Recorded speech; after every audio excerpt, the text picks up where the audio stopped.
Hi wrestling fans, thanks for clicking on the Dreaded D Rose Report. Happy holidays.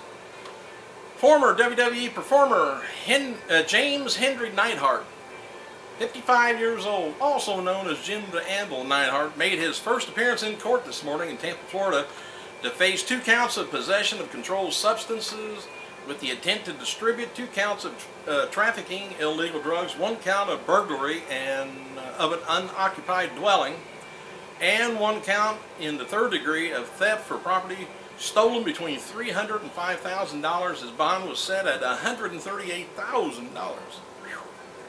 Better get your old buddy Brett involved to get you out of there.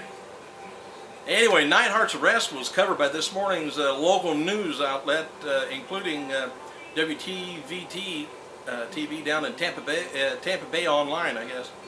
TBO notes that Neidhart allegedly pried open a rear door of a neighbor's house, stole her prescriptions, or rather prescription drugs, which were valued at more than $300. Depends on who you're selling it to. Father of WWE diva Natalya was arrested Sunday at 2:50 p.m. after deputies were alerted to him being loud and unruly, which is normal for him though, as he was pumping gas at the AJ Food Market. There's a reason he was loud and obnoxious, I guess. Anyways, in Tom Folsom Road down in Florida, he was seen opening pill bottles located in the trunk of his silver Pontiac Sunfire, according to Hillsborough police. And when authorities arrived to the scene, he was agitated and aggressive. He was observed indigesting multiple pills that he had dropped on the ground while inside the trunk of his vehicle. What the problem was, he couldn't get the childproof cap off.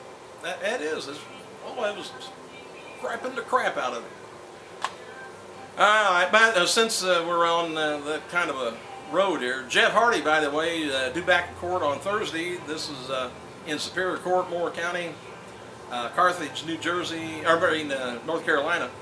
And he's still facing drug charges for felony possession of cocaine, felony trafficking of opium, felony possession of intent to distribute, Schedule 3 drug, 2 counts, maintaining a dwelling for drug use and or distributed, possession of drug paraphernalia, which is, that part's a misdemeanor anyway.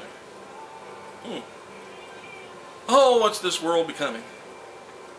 PWIinsider.com reports that TNA wrestler Kurt Angle, by the way, suffered a rib injury in his match with Jeff Hardy at Sunday's No Surrender pay-per-view, and according to the story, Angle dislocated a rib during the match, and a trainer popped the rib back into place following the match, which I don't know which would be worse. Man. USA Today has a story this weekend on WWE Studios shifting from producing action-type movies to a low-budget film aimed at families. Here we go again. The article has done nothing good for WWE except to get their nose in the air and get Linda pushed along. The article features quotes from WWE superstars such as John Cena and Triple H discussing the company's initiative. Legendary, by the way, is set to release this Friday. This is the first of 9 movies tapped under the company's new direction, billed as limited release film. The company's officials are hoping to get picked up by more theaters in the ensuing weeks. I got a feeling they're going to lose their ass on this idea of cute cleverness. I just don't. It might be good for the, I don't know. I just don't. Anyway, it says here, these are good character-driven movies. Well, it's probably just me. I don't care about the character-driven movies. I want to see a good movie. When you come out of the movie theater, you're wore out. It's just wore you out. But this would probably make you want to cry, I guess. I don't know. It says we're not blowing up buildings. We are getting wonderful people in the mix of our ensemble cast. If you use the word ensemble, that tells me something there. It really elevates the project to make a big difference. We put a lot of wonderful family of the crew together. We do our homework. We have a couple of solid fundamental columns. Then we will weave everything else around it. Just mark my words. Triple H, who stars in a family film of his own set for release next year, is called The Chaperone. And of course he parroted Provone's remark, the guy that was talking before. Said WWE is shying away from public's preconceived notion of wrestlers beating up people and destroying things. What is it? The Stallone movie made a lot of money, and they really blew up people if you've seen the movie. All right, movies that we are not wanting people to stereotype us the way we think. Stereotypes goes WWE. The wrestling guys, they blow up stuff, they beat up people. There are going to be big car chases and 100 cars going to get ruined. People don't care about that. They care about good stories. Ha! Damn, I've said that for... I don't think I've ever said that, come to think of it. Never will. Okay, on Twitter, Joey Styles knocks 5 previously eliminated NXT. Let me know what you think about the WWE going that way with movies now that they're making. I'd like to know. Or maybe I'm wrong.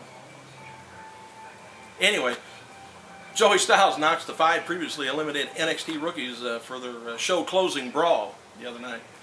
Watching the end of the show and attacked by the 5 previously eliminated NXT rookies reinforces why most of them were eliminated to begin with. He says, ugh. More candid comments about NXT in the next few weeks from Joey Styles if he still got his job. Jim Ross announced on his official website that Sergeant Slaughter has been hospitalized, rather has been released from the hospital after becoming lightheaded. I always thought he was anyway. Sergeant Slaughter is 62, and that could make you lightheaded too. Anyway, he participated in Wednesday's filming of Legends of Wrestling. The WWE Hall of Famer Sergeant Slaughter was hospitalized Wednesday night after not feeling well. The cause of Sarge's discomfort was low blood level, which was addressed, and he should be good to go, as Jim Ross says, as I write this. Sarge is in great spirits Wednesday night after receiving medical care, but was kept overnight for observation, as the norm for such matters, I guess. Had a little scary moment. Ross added on his Twitter that Slaughter had minor intestinal problem too. Probably full of crap. TMZ reported that the funeral services for WWE superstar Gertrude Luna Vachon was held Friday at North Carolina's farm owned by Andre the Giant's estate, and had a private service there, and was held Saturday. The ashes of Vachon will be scattered over at the same place. The reason is that it was said Andre was her godfather. She said in a 2008 interview that Andre tried to dissuade her from entering the wrestling industry.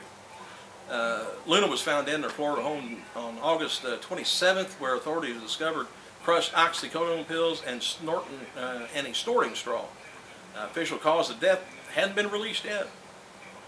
Raw originates this evening from the Verizon Center in Washington, D.C. 2 matches have been advertised as John Cena taking on Wade Barrett, WWE Champion Sheamus taking on Randy Orton. Hang on a second. All right, let's go this way. Today's birthdays, by the way.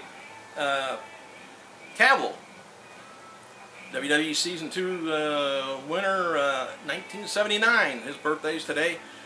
Diva Jillian, born 1980. Do the math if you want to find out how old she is. A little bit of history.